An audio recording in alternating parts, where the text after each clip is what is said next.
Let's see how to convert pictures to PDF on iPhone without app. All you have to need, go to your Photos app.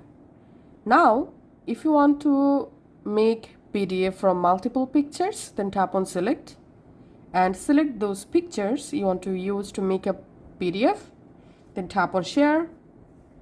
In here, you have to tap on print. And we can see all photos are showing here. Now just tap on the share and we can see already PDF created. Now tapping on save to files. Now select a folder in which folder you want to save the PDF. Rename the PDF here. Tap on save.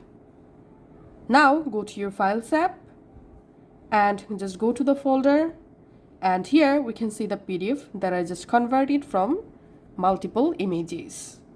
And if you want to convert only one image, then just open the image, tap on share and do the same thing, print, tap on share, and we can see the image converted to PDF. Now just go ahead and save the file. Thanks for watching.